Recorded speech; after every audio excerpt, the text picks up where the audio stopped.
Volta a falar aí do uso abusivo do álcool, que tem crescido nos últimos anos. E quem está batendo papo comigo é o psiquiatra Luiz Gonzalo Gomes Barreto, que já tem uma experiência aí de 20 anos atendendo pessoas com dependência química. Doutor, como a gente estava falando, esse uso do álcool na vida adulta, normalmente já começa ali na adolescência, né? Hoje a gente tem outras circunstâncias além, às vezes, dessa questão da família ou do pai, enfim, virar para o jovem e falar, pode experimentar, só por curiosidade. Tem outras coisas que ajudam a influenciar esse começo tão cedo, tão precoce? Olha, uma outra coisa muito importante é as festas open bar. Open bar, esse tal de open bar que está na moda, ele piora tudo. O que acontece? A pessoa, o jovem, né? Ele é geralmente impulsivo, então ele vai querer tomar todas porque é de graça. Porque não pagou tem limite, o valor lá passou o valor, acho que tem que tomar tudo, né? Aí acaba levando a vezes uma intoxicação, não é raro jovens ir para o hospital em coma, então é um outro fator que realmente influencia muito a questão do uso. E uma coisa muito importante que a gente não falou ainda, as próprias doenças mentais. A gente sabe, por exemplo, que a depressão, ou bipolar, por exemplo, uma outra doença, ela existe também na faixa de criança e na faixa de adolescente. E muitas vezes é frequente ainda na nossa cultura, pai e mãe não percebem, professor não percebe, e o nosso paciente está com depressão, está com um bipolar em andamento. E ele percebe que quando ele bebe, ele fica um pouquinho animadinho, então a depressão dele dá uma sumidinha. Dá uma disfarçada, ele acha que está melhor. Só que ele não sabe que o álcool é uma substância depressora e que logo depois da exaltação, da euforia, vai vir uma depressão também. Vai ficar pior até do que ele estava antes. Isso vai piorar o quadro dele. Que é uma coisa muito séria. Ou senão o jovem, a criança bipolar, que ele às vezes é agressivo, é bravo, nervoso, bate nos colegas, etc., e ele é hiperativo, né? Elétrico, não é? Certo. E ele percebe que quando toma uma pinga, uma cerveja, um whisky, ele dá uma calibrada. Então os dois grupos começam a achar o quê? Que a droga psicoativa, o álcool, está sendo um remédio para eles. Bacana, faz bem, né? Alivia o sofrimento deles. Já que o pai não percebe, a mãe não percebe, o professor não percebe, então ele percebe que deu uma calibrada. Para ele aí foi ele começa a usar essa droga, essa substância psicoativa, como remédio. Agora, como trabalhar a redução desse consumo, então, socialmente, na sua opinião? O que poderia ser feito para tentar trabalhar? Ter um controle maior. Não é? Hoje em dia... Sobre a venda de bebidas? Sobre a venda de bebidas. Porque a gente vê que eles colocam aqueles cartazes, né? Proibida a venda para menores, enfim... Não funciona muito, não. O que acontece? Esse vender fácil, isso favorece demais o uso da droga. Eu tive uma experiência, estive no Canadá um tempo atrás, e foi por uma festa, e para comprar cerveja, uísque para festa, tivemos que ir num lugar só, que só tinha adulto, com um documento, e meu irmão só comprou a substância psicoativa álcool, com esse documento, um tanto certo, para usar naquela festa. Então tem uma quantidade estabelecida, estipulada já para as pessoas consumirem. Então o senhor acha que um dos problemas é essa facilidade da gente adquirir a bebida? Sem dúvida. Aí supermercado... Esse fácil acesso, porque... ele favorece, sem dúvida. Sem dúvida. E o uso do álcool, ele pode estar relacionado também à questão da autoestima, doutor? Sem dúvida. A pessoa que usa qualquer substância psicoativa, geralmente tem um problema de autoestima, diminuída, baixa, às vezes até provocada pelos pais, não é?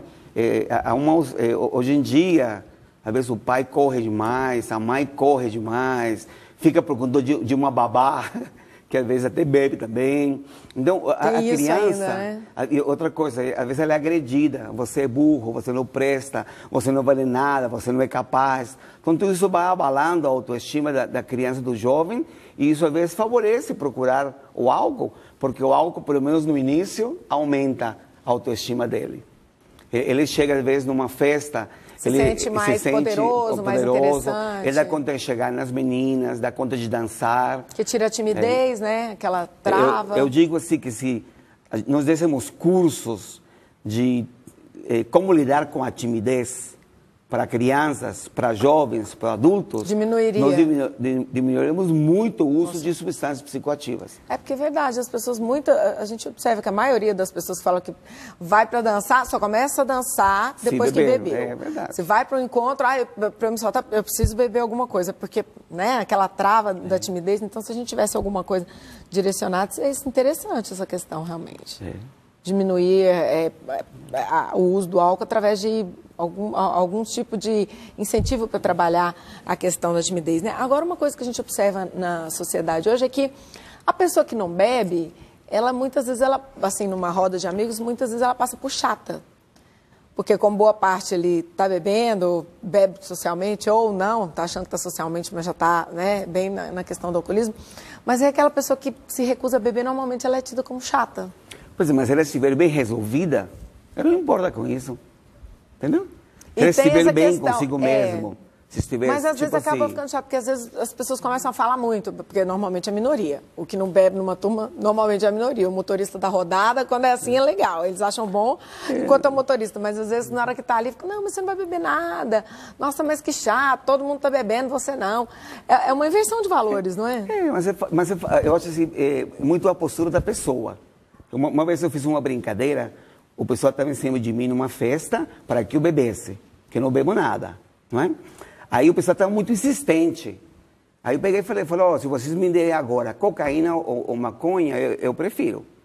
Aí eles deram um susto. Assustaram, assim, falaram, mas como assustou, assim? Eu choquei eles e pararam de me estimular. O senhor radicalizou ali e falou, não, essa aí eu não quero uma coisa pior. Já que é para me dar uma droga, uma coisa ruim. Então me dá.